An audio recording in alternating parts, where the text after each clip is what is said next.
नमस्कार, यस9 Bharat news channel में आप सभी का स्वागत है। उत्तर प्रदेश में शिक्षक एवं स्नातक एमएलसी चुनाव बहुत ही रोमांचक रहा। 4 सीटों पर भाजपा के प्रत्याशियों की जीत हुई, जबकि एक सीट पर निर्दल प्रत्याशी राज बहादुर सिंह चंदेल अपना विजय पताका फहराने में कामयाब रहे। एक समय था जब शिक्षक संगठन शर्मा गुट से जो भी व्यक्ति टिकट पा जाता था, उसकी सीट विधान परिषद में बिल्कुल पक्की हो जाती थी।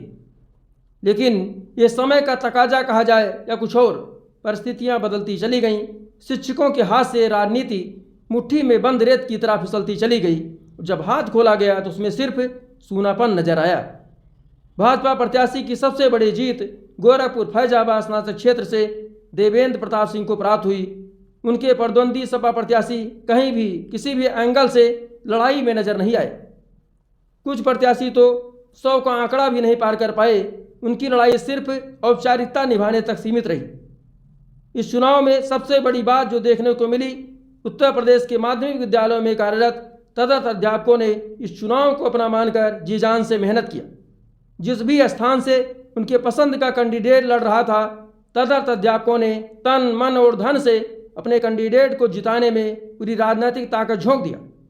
वोटर लिस्ट से लेकर चुनाव प्रबंधन एवं मतदान एवं अन्य उन बारीक से बारीक बातों का ध्यान रखा गया जो जीत में महत्वपूर्ण भूमिका अदा करने वाले थे। जिसका नतीजा ये रहा, गोरखपुर फैजाबाद स्नातक निर्वाचन क्षेत्र से देवेंद्र प्रताप सिंह की ऐतिहासिक जीत हुई।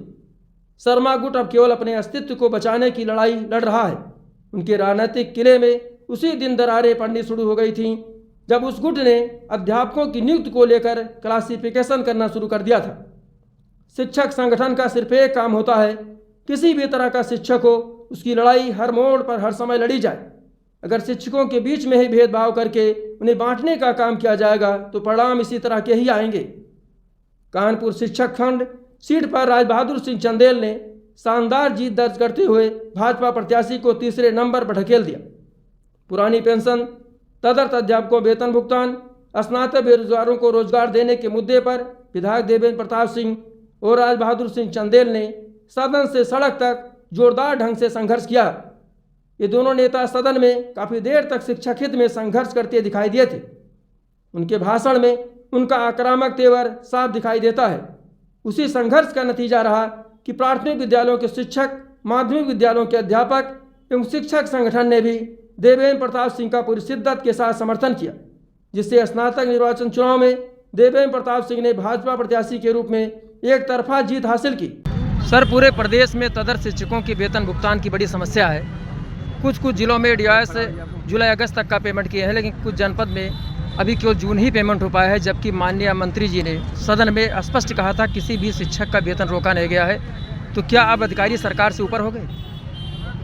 देखिए, सदन में की गई घोषणा कैबिनेट का सामूहिक उत्तरदायित्व है।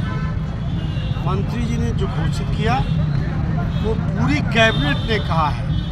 पूरी कैबिनेट का सामूहिक उत्तरदायित्व है कि सदन में मंत्री द्वारा की गई घोषणा का अनुपालन करें। मैं निरंतर अधिकारियों से वार्ता कर रहा हूँ, संवाद कर रहा हूँ। कल भी मेरी वार्ता हुई, सोमवार को ही वार्ता होगी। उनका वेतन भी मिलना चाहिए और उनका गरिमापूर्ण तरीके से समायोजन भी होना चाहिए। देखिए, नौकरशाहों ने माननीय सर्वोच्च न्यायालय में तदर्थ शिक्षकों के खिलाफ पैरवी किया। सुप्रीम कोर्ट का फैसला तदर्थ शिक्षकों के खिलाफ नहीं है।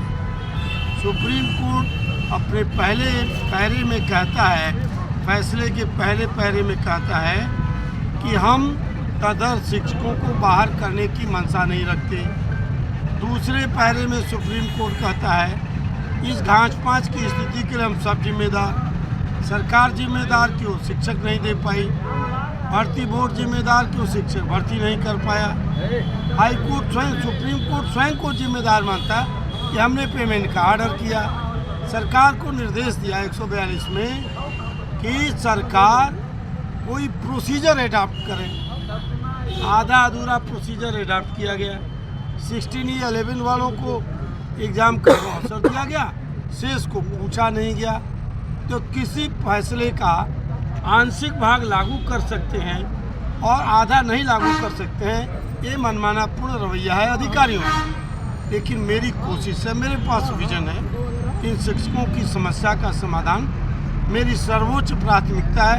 मुझे अवसर मिला तो 1 सेकंड का काम है।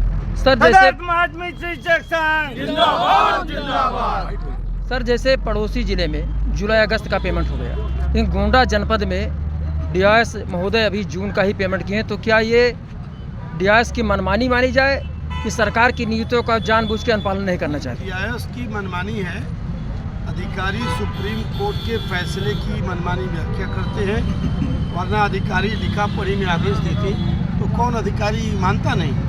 लेकिन इस पर सोमवार को फिर मैं ब्यूरो रिपोर्ट S9 भारत।